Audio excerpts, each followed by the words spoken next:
Magtatanong ako ng ilang bagay. Nang pinapunta mo akong maging undercover, alam mo namang pagkakakilanlan ko. Oo. Sa gym, binigay mo ako ng misyon at binigyan ng mataas na bayad. Oo. Ang aksidente sa kotse, ikaw ba may gawa nito? Hindi. Pero, may kaugnayan sa akin. Shimshuan, sasabihin ko sa'yo. Maswerte araw mo ngayon. Pinatay mo mga magulang ko. Hindi na kita palalampas sa susunod. Nanfeng, ano nangyari? Wala naman. Dadalhin ko si Nanfeng. Wen Yuan, paano mo nalaman na nandito ako? Tinanong ko si Qinglan. Wala kong sinabi kung nasan ako. Umalis na tayo. Kuya, sasamahan ko si Nanfeng.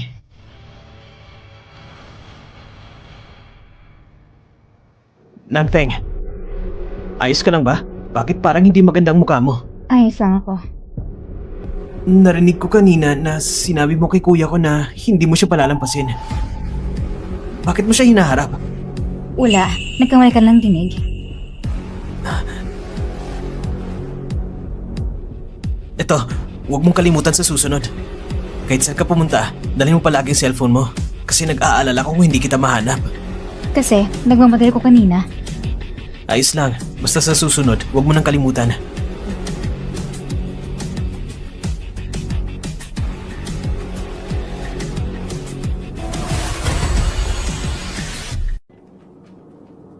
Ate, may sasabihin ako sa'yo. Ano nangyayari? Mukhang nagmamadali ka. Ate, may sasabihin din ako sa'yo.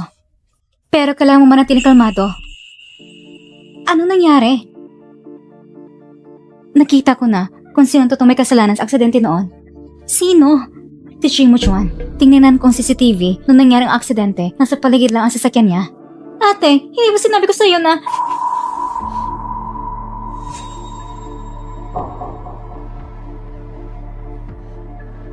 Talaga si Shimo Chuan. Malay na ko na-verify. Walang iba kundi siya. Ate, pero kami at ang mga magulang natin, hindi pa nakikita si Shimo Chuan at wala rin kaming ginawa laban sa kanya. Kayo ay naging biktima. Dahil sa kanyang negosyo, kayo ay naging target.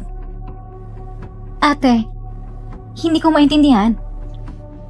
Hindi mo kailang maintindihan. Kailangan mo lang tandaan na pinatay niyang mga magulang natin at ang nagdulot sa'yo ng ganitong kalagayan ay si Shimo Chuan. Iyon lang, sapat na. Anong gagawin natin ngayon? Magsusumbong pa tayo sa mga pulis? Hindi pwede. Kulang pang ebidensya. Kailangan ko lang magpakasasasi para makakuha ng mas maraming ebidensya. Ate, huwag ka na saan kumilos mag-isa. Magpatawag ka na ng pulis. Natatakot ako sa ginagawa mo. Walang problema. Huwag kang mag-alala.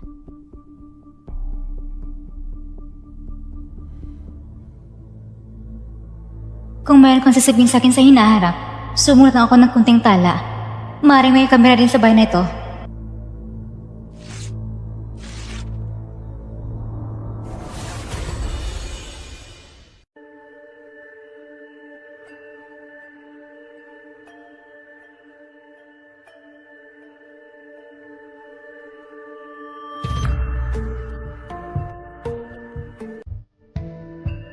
Bakit siya nandito?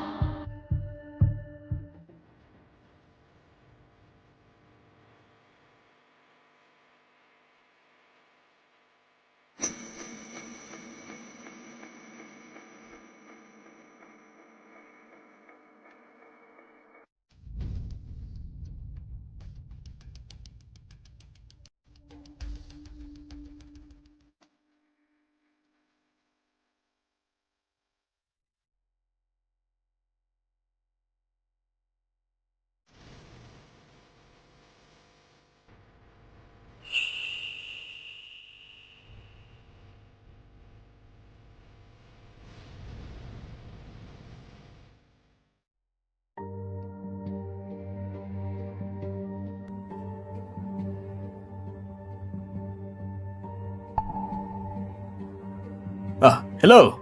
So, kasi sinagot ng telepono. Anong ginagawa mo? Akala ko patay ka na. Attorney Sia, hindi ba pwede akong hintayin ng kaunti? May nangyari lang sa bahay ng nakaraang araw. Wala ako sa Yesheng. Ano, bakit mo ko tinatawagan? Tungkol sa aksidente sa sasakyan. Miss Sia, hindi ba sinabi ko na sa iyo nung nakaraan? Kung susuriin mo pa ng gusto, hindi na ito na sa aking kakayahan. Ito na ang C-Family. Sino ba sa kanila ang pwede kong kausapin? Aabalahin ko ba sila? Hindi ko ba nasabi sa'yo dati? Nung araw ng aksidente ng aking mga magulang, nakita ko isang lalaki na may peklat sa mata. Oo, bakit mo nga pala nasabi yan ngayon? Kanina, habang naglalakad ako sa mall, para bang nakita ko siya. Aling mall? Sa Zengda International. Sigurado ka ba na siya yon? Kahit naging amo siya, makikilala ko siya. Pagkatapos ng lahat, siyang pumatay sa aking mga magulang. Paano hindi ko siya makikilala? Dapat naman akong mag-report sa mga pulis? Wag! Huwag ka muna mag-report. Bakit hindi? Ito kasi, ayaw ko lang gisingin ng kalaban. Bukod pa rito, wala ka rin tiyak na ebidensya, di ba? Sige, may kaunting gagawin pa ako. Sa susunod na lang tayo mag-usap, okay?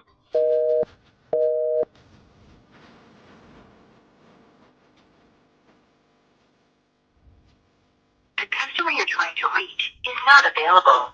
Please call back.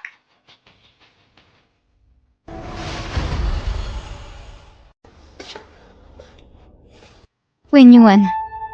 Bakit medyo na late ka? Nasa kwarto ka na pero hindi ka pa rin natutulog. Bira kang uwi ng ganito ka-late. Medyo nag-alala ako, kaya hindi ako makatulog. Malaki na ako. Bakit ka pa nag-aalala? Ikaw, buntis ka pa naman. Matulog ka na ng maaga. Dapat mong tandaan na kailangan mong ipanganak ang isang malusog na sanggol. Nagpunta ka sa isang pagtitipon? Uminom ka ba? Kaunti lang. Alam mo naman, wala akong lakas sa pag-inom. Hindi ba kagabi sinabi mo sa akin na dapat ako mag-focus ng higit sa kumpanya? Ngayon, kasama na kita at ang sanggol. Hindi ko pwedeng hayaang maliitin ako ni Papa. Wenyuan, may gusto kong sabihin sa'yo. Ano yon? Sabihin mo. Habang namimili ako sa mall kanina, nakita kong lalaki na may peklat sa mata na nakita ko nung araw ng aksidente ng pamilya namin. Talaga?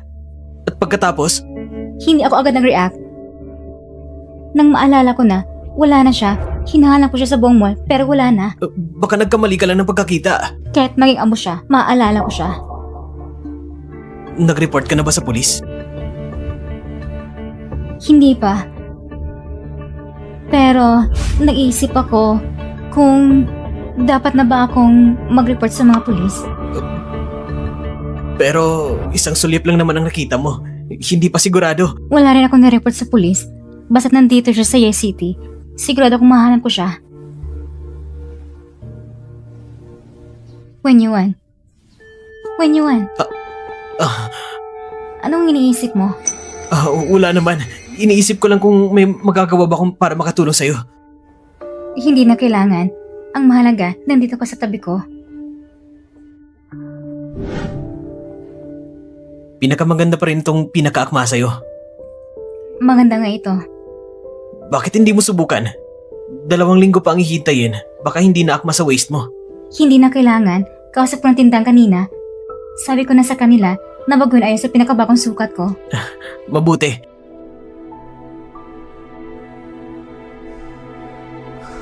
Kuya!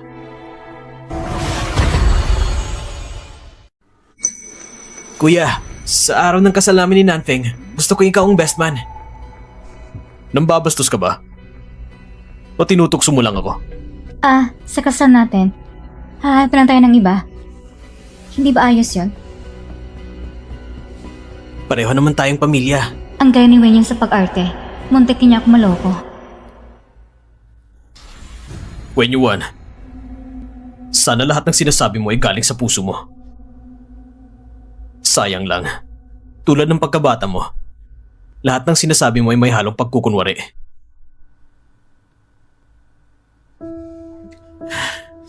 Hindi ko rin alam kung bakit maraming maling akala sa akin ng kuya ko. Hindi pinigil ni Ling Chiyo ang bata. At lihim niyang ipinanganak ang bata. Nagpagawa ko ng DNA test at hindi siya anak ni Wen Yuan. May sakit nga ang anak ko, narinig ko lang din. Kaya nung araw na nagalit si Ling Chiyo sa bahay, may ibang tao din sa likod niya. Tama, nagkamali tayo ng akala sa kanya. Ay, nagkamali nga tayo at hindi lang yon. Sinasabi mo, nung araw na yon. Nung araw na nagkaroon ng aksidente, wala naman sa silid ng kanyang ina ang pangalawang anak ko, kundi natutulog siya sa silid ni Manager Zhang. Hindi ba ikinulong niya si Wen Yuan sa banyo? Nung araw na yon, napansin ko na sa pisngi ng pangalawang anak ko may marka mula sa bamboo mat at nakapagtataka bakit ang tagal bago mawala. Ngayon ko lang naisip, nawala rin siya sa silid noon. Nagkamali ako sa kanya, matagal na rin. Sa tatlong anak ninyo, ang pangalawa ang pinakamay kaya, pinakamatibay at pinakamasipag. Kaya nga, tinawag kita ngayon. Kailangan mo muling pagplanuhan na magiging tagapagmana ng kumpanya. Si Yunfeng, matalino pero walang kakayahan. Hindi kayang pamunuan ng kumpanya. Si Wen Yuan naman, sa pagmamahal ng kumpanya, sobrang layo niya sa pangalawa. Anong ibig mong sabihin? Ang pangalawa, maingat, may pananagutan, napakatalino, malawak ang pananaw, at likas na pinuno. Makakatiyak ako kung ipapasa ko sa kanya ang kumpanya. Opo, Mr. C. Kapag nakapag-desisyon na kayo sa anong araw pupunta sa aming law firm, ihahanda ko ang testamento para sa inyo at rerepasuhin nyo kapag nandyan na. Pagkatapos na lang nagkasal ang anak ko. Sige, aalis muna ako. Kuya, ano nangyari? Wen Yuan, kanina, habang nasa study room ako, narinig ko ang sinabi ni Papa kay Attorney Gao. Kuya, bakit ka pa nakikinig sa kanilang usapan? Kapatid, kapag sinabi ko sa iyo ang narinig ko, hindi ka na magiging kalmado. Ano bang malaking bagay na yan ang papagulo sa kuya ko? Gusto ni Papa na gumawa ng testamento at ipasa kay Mushuan ang posisyon. Talaga ba? Dapat mo ring alam ang patakaran ng kumpanya. Kung sino ang chairman ng grupo, ang hawak niyang shares ay mas mataas kaysa sa lahat ng shareholders. Ibig sabihin, ipapasa ni Papa ang karamihan ng shares sa kanya. Sa anak niya sa labas. Kuya, huwag kang mainis ng ganyan. Mawawala ang kumpanya sa anak na yon. Naiintindihan mo ba? Wen Yuan, dapat gumawa tayo ng paraan. Dahil desisyon na yun ni Papa, bakit pa natin siya pipigilan? Hindi ba? Hahayaan na lang natin ang anak na yun na maupo sa posisyon? Nasa ibang lugar si Mushuan. May sapat pa na oras. Anong ibig mong sabihin? Kuya, huwag ka muna magalit. Babalik lang ako sa kwarto. Wen Yuan! Ipaliwanag mo! Makipag-usap ka muna kay kuya. Wala namang espesyal. Gusto ko lang itanong kung maitutulong ba siya para sa kasal natin. Siguro pag-iisipan niya. Makalipas ang ilang araw, ikakasal na tayo. Magpahinga ka na mabuti sa mga araw na ito at magiging pinakamagandang bride sa buong mundo. Nanfeng, bukas ng kasal natin, hihintayin kita para sunduin. Good night. Matulog ka ng mahimbing.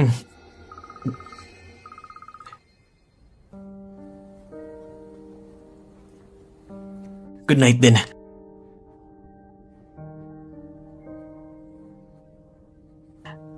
Ay ate, ang corny niyo Bukas na pala ang kasal, ang araw-araw na magkasama, nagiging mahirap iwasan. Pumasok na tayo. Ate, ano nangyari sa itsura mo? Isang gabi lang hindi kita makikita. Ang OA mo naman, pumasok na tayo para matulog.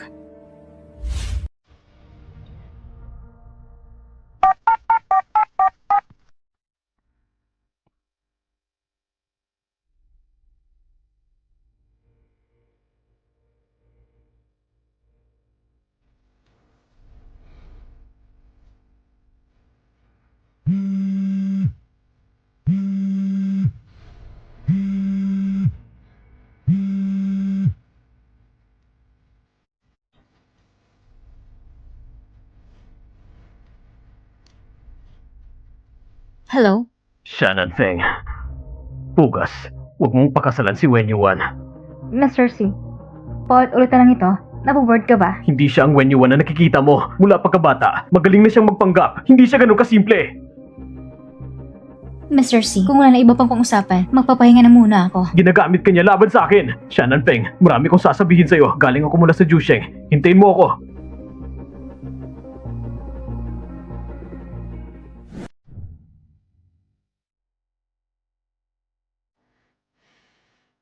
Ate, bakit hindi ka pa natutulog sa ganong oras ng gabi? Wala naman, matulog ka na muna. Sige.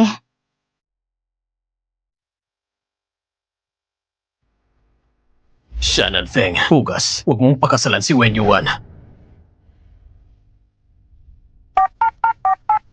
The customer you're trying to reach is not available.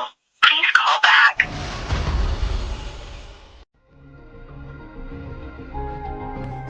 Ate, bakit wala pa si Wen Yuan? Pwede bang lumabas ka muna? Si Shimushuan, nakita mo ba siya? Wala rin. Tama.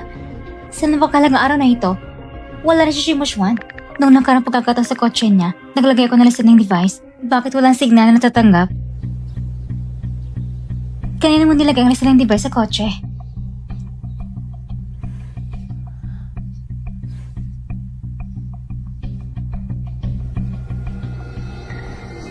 Nawala ng software sa telepono mo.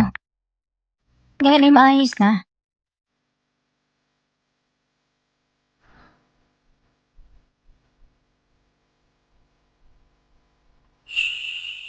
Shinlan, ang narinig ko ba ngayon ay replay? Oo. Magsisimula sa araw na nilagay mo ng device. Hanggang ngayon, kukunin ang mga mahalagang impormasyon na makakatulong sa'yo. Yang madam, magsisimula ng rehearsal sa kasal. Tara na! Ang magandang bride ay dahan-dahang papalapit sa atin. Parang diwata na bumaba mula sa langit. San hindi makapagsalita si Wen Yuan tungkol sa isang bagay, pinilit kong pumunta sa kotse mo. Hindi mo alam na may mga taong nakikinig mula sa kabila. Mag-ingat ka, nasa bahay lang naman ako. Mukhang hindi na ako makapaghintay. Bride, tumayo ka rito at harapin ang iyong groom. Dapat, tanggalin na yung bastos na yan.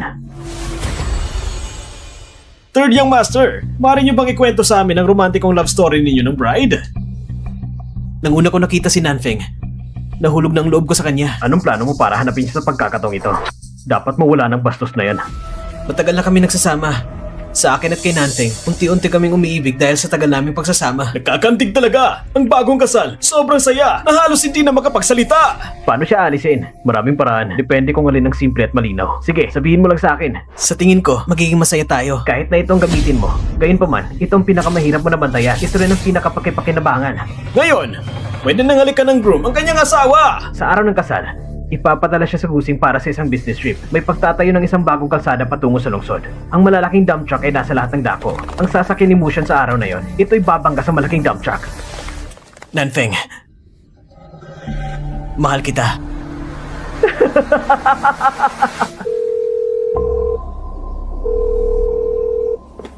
Ate, wala pa namang sumasagot sa telepono? Maaaring may nangyari sa kanya. Shinglan, ito lang ako makaalis dito. Ano nangyari? Nanfeng, naaksidente ang kuya ko. Nasa ospital siya ngayon. Pasensya na. Maring pansamantalang ipahinto muna ang kasal natin. Nangyari ang aksidente? Oo, Grabe ba? narinig ko ang sasakyan ng pangalawang kuya ko. Ay nadaganan ng dump truck. Maaaring, grabe talaga ang sitwasyon. Doc, kumusta ang kalagayan niya? Hindi maganda ang sitwasyon. Halos lahat ng buto niya ay nabasag. Nasalanta ba lahat ng internal organs? Puno ng dugo ang kanyang tiyan. Hindi sigurado kung dahil ba sa nabasag na tadyang o nasaktan ng mga organo. Pa! Umupo ka! Umupo ka! Huwag ka masyado mag-alala. Paano ako hindi mag-aalala? Pa, ang pangalawang kuya ko, siguradong magiging maayos siya. Bakit ganito?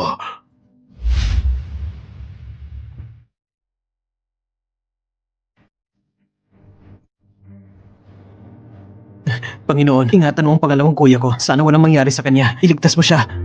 Wen Yuan, mabuti ang intensyon mo.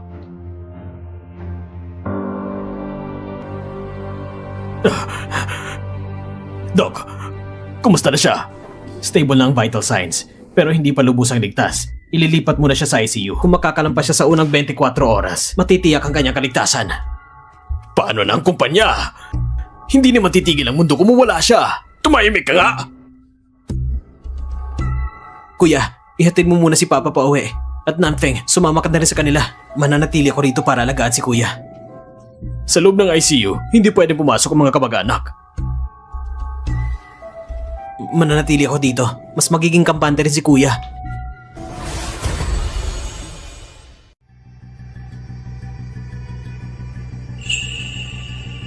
Kuya, kayo na muna. Mag-CR lang ako.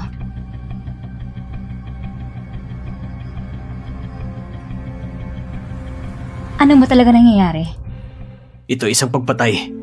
Yung dump truck na yon, diretsong tumama sa kotse ni Chuan. Wala ka ba sa loob ng kotse? Bago mangyaring aksidente, tapos na si Chuan sa lahat ng gawain at nagmamadali pa uwi sa City. Hindi siya natulog buong gabi at nakaupo sa likod ng kotse. Kasama ko yung sasakyan na nasa likod. Nakita ko mismo, yung dump truck na yon ay diretso sa kotse ni Chuan. Hindi ikaw may gawa nito, hindi ba? Para bang galit na galit kay Shimoshwan? Alam ni Chuan na iniimbestigahan mo siya. Nanfeng, naligaw ka ng impormasyon. Siguro alam mo rin na may kinalaman sa amin ng aksidente. Pero pareho lang tayong naloko. Nung araw ng aksidente, talagang pumunta si Chuan sa lugar, ngunit para magligtas ng tao. Kasi nahuli kami ng kaunti. Ang pulis at ambulansya, kami mismo ang tumawag. Ang kabuong kwento. Ang gusto kong marinig kabuong kwento. Sabi ni Chuan, na harap-harapan niyang ipapaliwanag sa'yo mula umpisa hanggang sa dulo. Pag-usapan natin sa susunod. Nanfeng, naipadala na si Kuya sa ICU. Nasa labas lang ako naghihintay sa kanya. Pasensya na. Sa oras na ito, naiwan pa kita mag-isa dyan sa bahay. Ang hirap para sa'yo. Kahit gaano ginawa ni Motion sa'yo, ikaw'y mabuti pa rin sa kanya. Talagang kahanga-hanga. Sa anumang kaso, magkapatid pa rin kami. Parehas lang ang dugo na dumadaloy sa aming katawan. Magpahinga ka na dyan. Kakatapos ko lang marinig sa doktor, kahit magising si Kuya, maaaring hindi na siya makakalakad ulit. Huwag kang masyadong malungkot. Pa! Si Kuya! Ano nangyari sa kapatid mo? Hindi pa siya nagigising. Sabi ng doktor, maaaring magiging vegetative state siya. Hindi ba sabi nila na maliligtas siya? Sabi ng doktor, kung magigising siya sa loob ng 24 hours, ligtas na siya. Pero kung hindi, magiging vegetative state siya.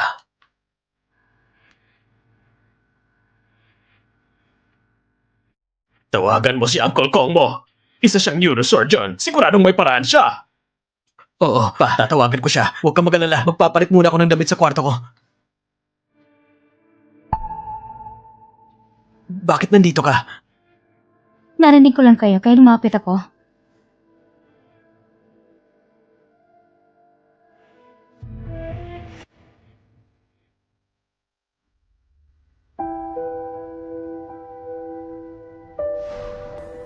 Misia.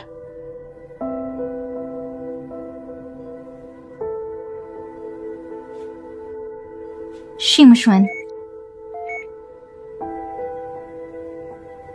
Hindi ka makakoma, hindi ba? Shimoshwan. Huwag kang magpapanggap ng patay. Gisingin mo sarili mo.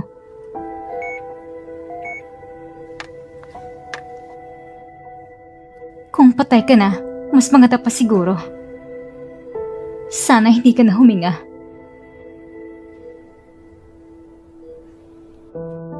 Akala mo gusto ko mamatay?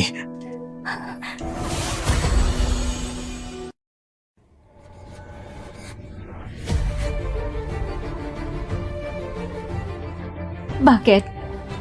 Bakit ka nagpanggap ng patay?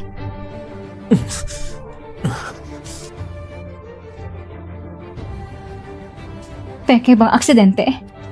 Peke rin bang mga sugat sa katawan mo? Ano bang totoo? Totoo ba na sadyang patayin ka? Akala mo gusto ko mamatay? Kung hindi dahil sa sinabi mo sa akin. Ngayon, dapat gaya na ko ng sinabi ni Wen Yuan na naging isang kalat na bakal na ako. Hindi mo kailangang pasalamatan ako. May mga tanong pa ako na kailangan kong itanong sa ng harapan. Pasensya na. Mr. C, saan ako naging mali sa'yo? Wala akong pinatay. Pero merong namatay dahil sa akin. Nung akong namamahala sa bidding project ng Sinhai Bay, ang kakompetensya namin ay Changheng Group.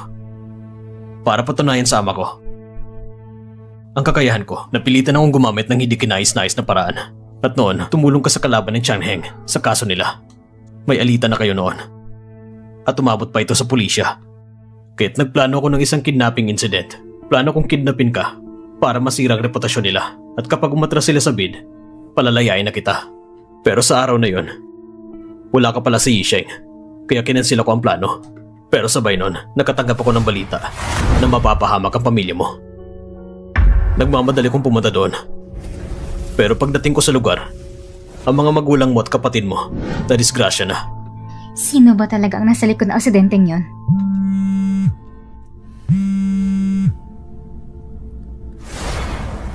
Hello? Nanfeng, nasan ka? Kasama ko si Chinlan. Pauwi na ako. Kailangan mo ba na sunduin kita? Hindi na. May mamaghahatid na sa akin. Mag-ingat ka sa daan. Iniinit ko ang bird's nest soup para sa'yo. Katulad na kay Qingyu. Nanfeng! Gabi na. Hindi mo na kailangang umuwi. Pwede namang doon ka na lang sana natulog. Dahil sa nangyari sa kapatid mo, siguro pagod ka na rin. Ilang araw na siyang walang malay. Sabi ng doktor, pagkahabang buhay na siyang ganyan. Karaniwan ay palaging laban sa'yo. Ngayon, ganito siya. Hindi ba tugma na sa damdamin mo? Nanfeng, kahit ano pa man, kaming dalawa ay magkapatid. Kahit hindi kami magkapatid sa iisang ina, pareho pa rin ang dugo na dumadaloy sa katawan namin. Ikaw ang pinakamapagpatawad na tao na kilala ko. Kung ikukumpara ka sa kuya mo, isa kang anghel. Habang siya isang demonyo. Ang nasa likod ng lahat ay si Wen Yuan. At may ebidensya na. Alam na rin ni Papa ang sitwasyon. Yun, Feng. Ang pangalawang kapatid mo ay nasa ospital. Nasa coma siya. Hindi pa siya patay. Bakit ka ba nagmamadali na makaupo sa kanyang pwesto? Tatanungin kita, kaya mo bang pamahalaan ang buong Honghai International? Pa, sa panahon ngayon, si Mushuan ay nasa coma. Alam mo rin kung gaano bumagsak ang stock price ng C Group. Kung magpapatuloy pa ito, mas mabuti pang ibigay mo na agad ang kanyang pwesto. Kahit ibigay ko man, hindi ko ito ibibigay sa'yo. Pa, kung hindi mo ibibigay sa akin, kanino mo pa ibibigay? Kay si Wen Yuan ba? Isa lang naman siyang tanga sa pag-ibig. Lumabas ka na! Pa, isipin mo naman ang Honghai International. Baka bukas, makakarinig tayo ng balita na si Mushuan ay namatay na. Ikaw!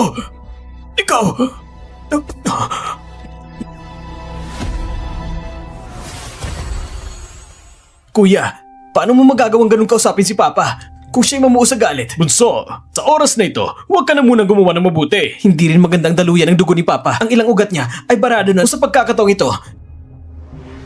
Dok, kumusta na si Papa? Wala na siya sa panganib sa buhay ngayon.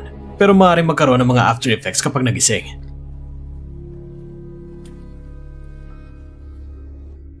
Pa, ito na mga huling habilin na inihanda namin para sa'yo. Paki-review mo na lang. Tapos, pirmahan mo lang dyan sa ibabaw ng pangalan mo. Ayoko! Ano? Pipirmahan mo pero nanginginig ang kamay mo. Walang problema. Eto. Hahawakan ko na lang ang kamay mo. Tutulungan kitang pumirma.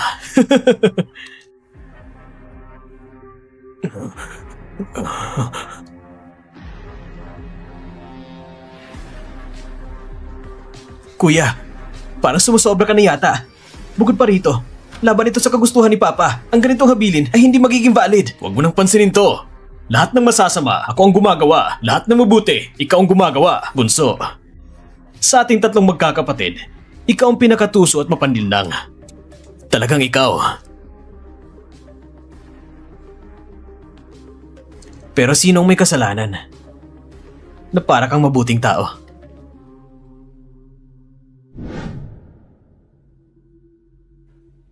Kuya, matagal ka na rin nasa coma.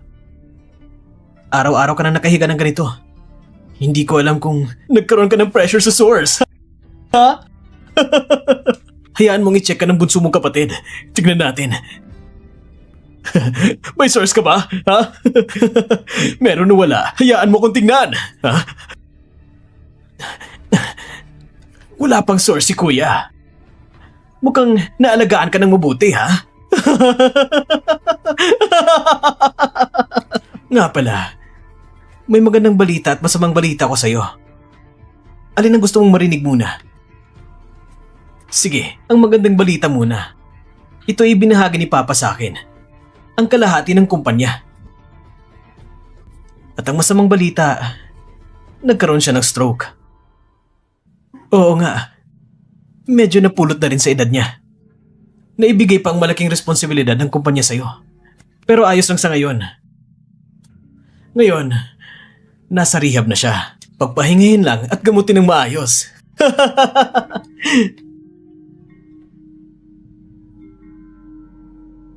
Si Mushen. Gumising ka na. Dadalhan kita ng balita. Bukas, ako magiging chairman ng Honghai Group sa seremonya ng pagpapatupad. Inaasahan ko na pupunta ka ng eksaktong oras.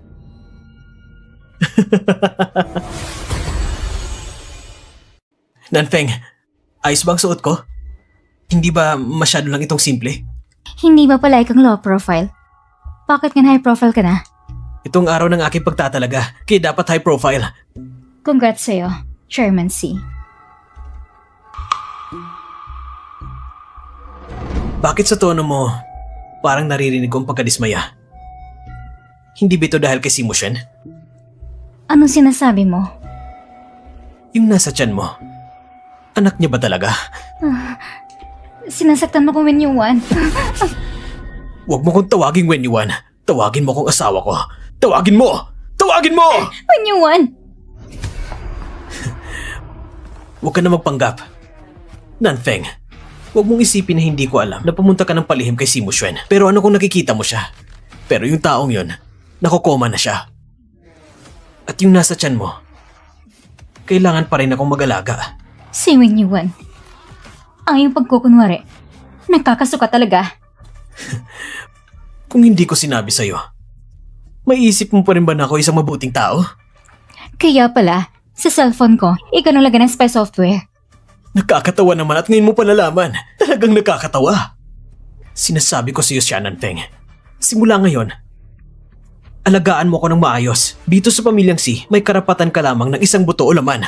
Kung ang puso mo iba, ibahin mo na rin ang isip mo. Bakit nandito siya? Hindi ko alam, Third Young Master. Hanapin ang isang tao at ayusin siya. Ngayon ay araw ko sa pagtatalaga bilang chairman ng Honghai Group. Salamat sa lahat na naglaan ng oras para dumalo sa aking seremonya. Pamumunuan ka ang Honghai Group at lahat ng empleyado patungo sa mas matagumpay na hinaharap. Third Young Master, pwede ko bang malaman tungkol kay Mushen? Chairman C, kung maaari. Chairman C, ano pong naging sanhin ng aksidente ni Second Young Master C? Bago ma-stroke ang ama nyo, pinapahalagan niya ng husto si Second Young Master C. Ano po sa tingin nyo? Karapat dapat ba kayo upang maging chairman ngayon? Malakas ang kakayahan ng kuya ko. Tunay ngang pinapahalagan siya ng ama namin.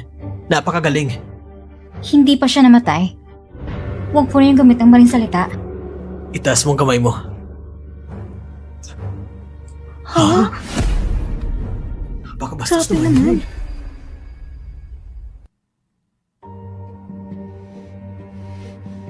Pasensya na.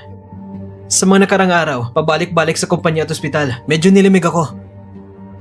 Ang asawa ko ay napakamaasikaso. Pasensya na sa inyo lahat. Kakatapos ko lang magpakita ng pagmamahal. Saan na tayo napunta? Oo. Tungkol sa kuya ko. Tunay ngang pinapahalagan siya ng ama namin.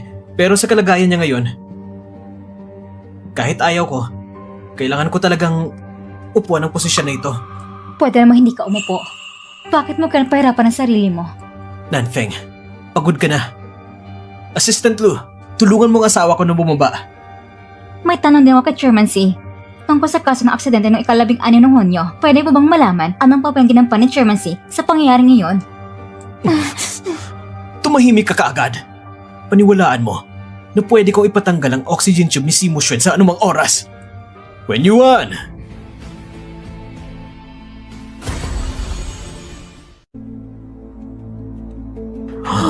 Hindi ba si kanya Master C yun? Hindi ba nakoma siya? When you want. Kahapon, inibitahan mo kami sa inyong seremonya sa pagtatalaga. Ngayon, nandito na kami. Kuya, mabuti at ayos ka lang. Kung hindi ka naman talaga nabangga, bakit mo kailangan magpanggap para ikabahala ng lahat? Siyempre para sa'yo.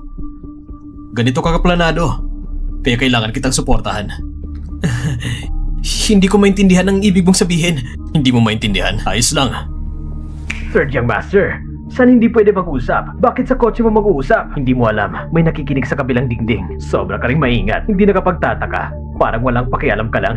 Ang batang yon, kailangan na siyang mawala. Paano natin siya papalayasin? Sa aksidente sa kotse, bagaman ginamit mo ito ang pinaka hindi inaasahan at pinakamatagumpay na gamitin. Shannon Feng, nakikinig ka sa akin? Hindi ba ito pag-amin mo na sa sarili mo? Hayop ka! Talagang nagkamali ako sa'yo. Pa, hindi ganyan. Itong si Nanfeng, nakikipagrelasyon siya sa pangalawang kuya ko at ang batang nasa siripupunan niya, sa pangalawang kuya ko yan. Ako'y nagpapanggap lang ako may stroke. Ang sinabi mo, at malinaw ko nakita ang lahat. Third young master, kung totoong recording, igaysan ko sa pagpatay. Mga tao, palayasin niyo mga ito! Palayasin niyo! When Yuan, may tanong ako sa'yo. Nung nakaraan, nakita mo ba mismo nang tiyahin mo ang pumatay sa iyong sariling ina? At kinulong ka ni Mushuan sa banyo?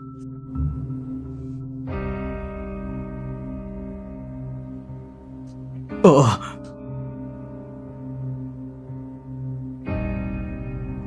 Nung nangyari yon, wala ako sa Yi City. Pagbalik ko, nakremate na si Mushin. Si Muran ay wala na sa bakas. Hindi ko talaga haharapin na magduda. 5 o 6 na taong gulang ka pa lang noon. Naiisip mo na magsinungaling sa akin?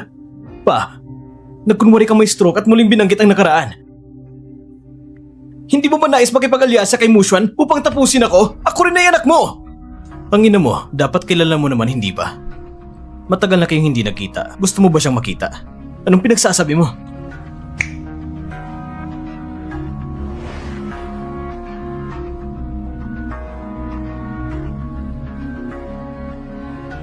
Anak! Anak! Ikaw babae ka! Huwag kang manaboy! Hindi mo ba kinikilala ang tunay mong ina? Noon, ang mama mo ay nagnakaw ng damit ng mama ko at nagtago sa silid ng mama ko at hinihintay ang pagbalik ng mama ko. Natuklasan ito ng aking ina at sa huli, gamit ang kutsilyo, pinagsaksak niya ang dibdib ng aking ina! Ito'y gawa-gawang kwento lang! Pwede natin gawin ang DNA test!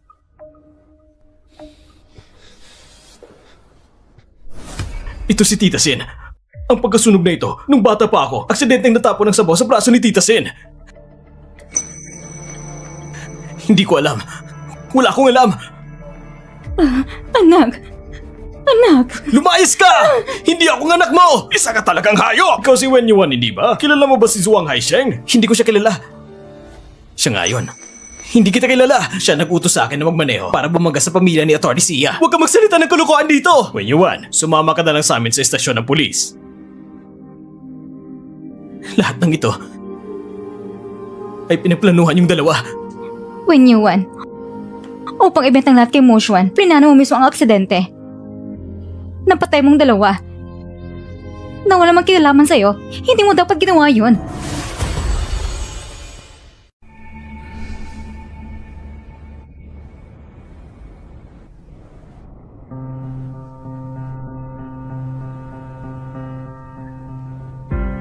Pasensya na. Nasa ganitong paraan ko kayo nakilala. Ako si Mushuan. At dahil sa akin namatay kayo.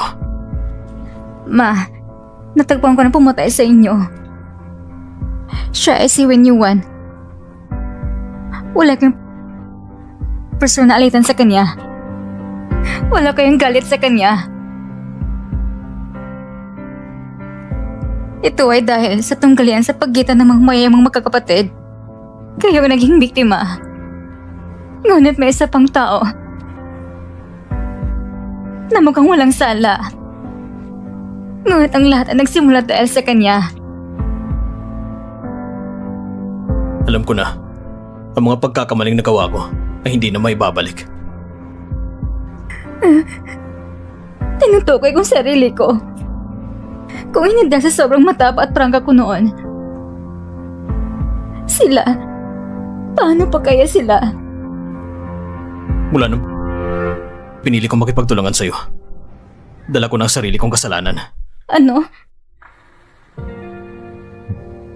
Ang pagbayad sa kasalanan. Mula pagkabata, walang nagturo sa akin kung paano magmahal. Akala ko noon, ang pag-aari ay pagmamahal. Kaya gumamit ako ng maruming paraan. Pinatili kitang nasa tabi ko. At sa tuwing nasasaktan kita, ako rin nasasaktan ng gusto. Pero hindi ko alam kung paano ayusin. Ngayon alam ko na. Handa ka bang kalimutan ang nakaraan at magsimula muli sa akin.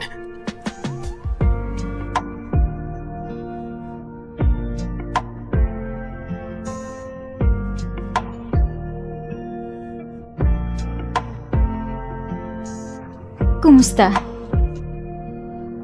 Itong unang pagkikita natin. Ako si Shannon Feng. Kumusta? Ikinagagalak ko makilala ka. Ako si Simu Xuan.